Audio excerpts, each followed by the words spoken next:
Bonsoir, samedi 11 juin, ça fera 4 mois dans 5 jours.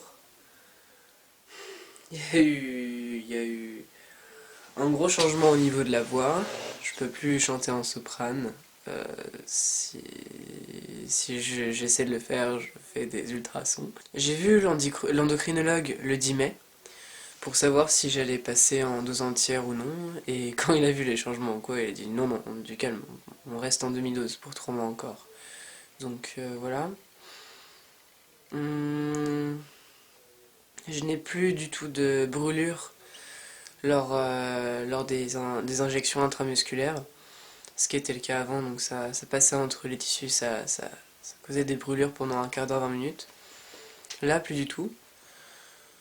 Je pense que mon corps s'est bien adapté. Il y a toujours une sorte de petite crampe à l'endroit où j'ai eu la piqûre, mais c'est normal. Hum,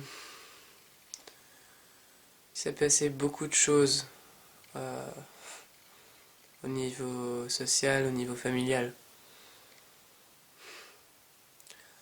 Je sais que ça fait un bout de temps que j'ai pas fait de vidéo, j'avais pas pris le temps ni quoi.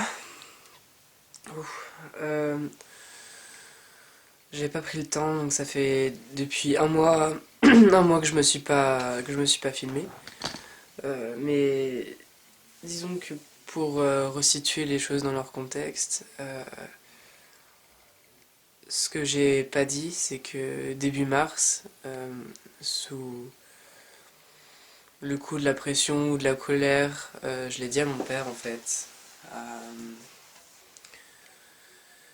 j'ai dit à mon père que j'allais devenir un homme. Enfin, j'étais déjà en transition, mais j'arrivais encore à lui parler en voix de tête. Bon, là, je peux le faire, mais il faut pas trop que je force dessus. Enfin, bref. C'est parti en 45 minutes de conversation au téléphone. Bon, ce qui est chose un peu classique, vu que c'est le genre de personne à passer beaucoup de temps au téléphone. Je précise, mon père est québécois, ça fait plus d'une dizaine d'années que je l'ai pas vu. Et il est catholique, plutôt tendance conservateur, très tradit en fait. Sur le moment, il a bien réagi. On a fini notre conversation en parlant de pêche de homard, quoi. Enfin, je pensais que ça passerait mieux qu'avec ma mère en fait. Et non. 2 jours plus tard, dimanche, alors que j'étais en train de faire un projet de scénographie avec des amis de ma promo, il m'appelle, tout en précipitation en fait, vraiment. Il, il m'a agressé dès que j'ai décroché le téléphone. Il m'a dit comme ça, c'est quoi ce halo, pourquoi tu m'agresses, etc. Alors que moi je disais juste allô, enfin, d'une façon peut-être un peu hostile pour dire voilà tu me déranges, mais pas. Je savais pas que ça allait aller jusque-là. Il a commencé à me dire mais pourquoi t'attends pas la fin de tes études, pourquoi t'attends pas de rentrer dans la vie active, oui, puis tu vas te faire enlever les seins, tu vas te faire l'opération, ça se passe comment, etc. Oui, j'en ai parlé à ta marraine, et pourtant elle est d'accord, mais moi je suis pas d'accord. Enfin, en fait, il se marchait tout seul dessus en disant tout ça. Enfin, donc voilà, depuis cette dernière conversation qui s'est passée début mi-mars, si mes souvenirs sont bons, j'ai pas de nouvelles. J'ai pas de nouvelles et je prévois de lui écrire une longue lettre avec 2 photos glissées à l'intérieur. Ce que j'ai prévu de faire, c'est d'envoyer 2 photos à ma mère, ce que j'ai fait donc. Il y en a une des deux qui est dans le salon et l'autre qu'elle a donnée à sa mère, à ma grand-mère. Et elle l'a encadrée dans le salon, enfin dans la salle à manger. Enfin bref, elle a une de mes photos chez elle, enfin de moi en homme, certes avec les cheveux longs, détachés, mais habillé en homme. Et du coup,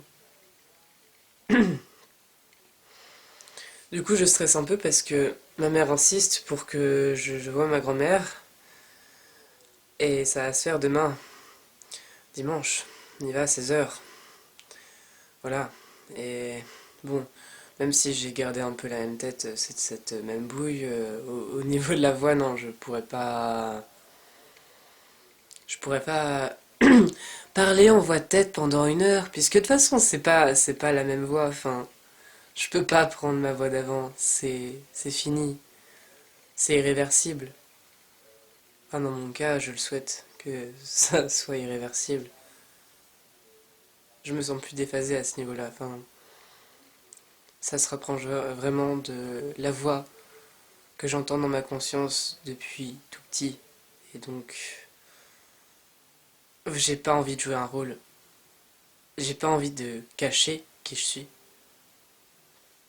Je vais pas rester une femme, entre guillemets, pour leur faire plaisir.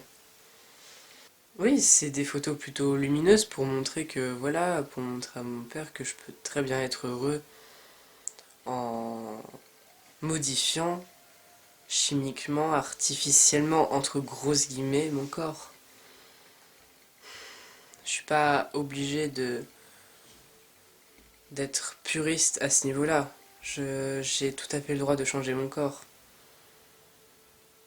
Disons que je vois le corps humain comme un socle, où il y a l'âme qui s'y incarne, et on a le droit de modifier ce socle comme on le souhaite. C'est notre droit premier, notre droit essentiel. J'ai même pas à me justifier là-dessus, enfin... Il y a une sorte de pression familiale qui s'installe en fait. À Caen, c'est incroyable.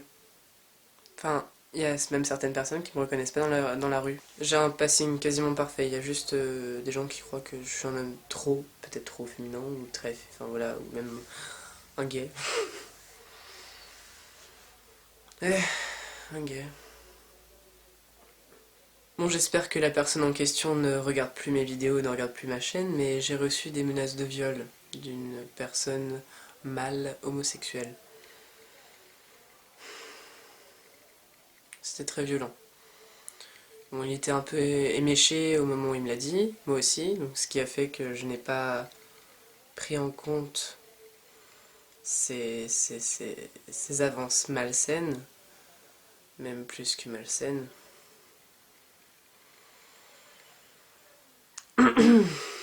Bon, petite introduction à une histoire qui s'est passée en avril. Ouvrez les guillemets.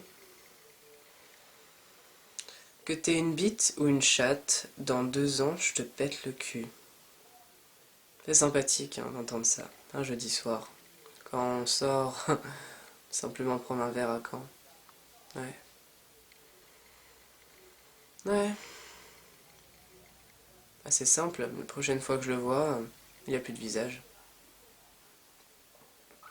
Si tu me regardes, connard, la prochaine fois que tu me dis un truc comme ça, ou même que tu t'approches de moi, je te frapperai tellement fort que tu n'auras plus de peau. Je suis désolé pour les autres qui regardent cette vidéo, mais même par bienséance, enfin, j'emmerde la bienséance, je ne couperai pas ce passage, parce que pour la personne en question, le message est clair, voilà. Bordel, cette grossièreté, cette vulgarité, je la retrouve chez personne. C'est pas possible. Disons que cette finesse, cette élégance que je retrouve chez la plupart des personnes gays, je ne la retrouve pas chez lui. Il y a un fossé, un décalage entre les personnes que je connais homosexuelles et lui. Voilà pour la petite anecdote.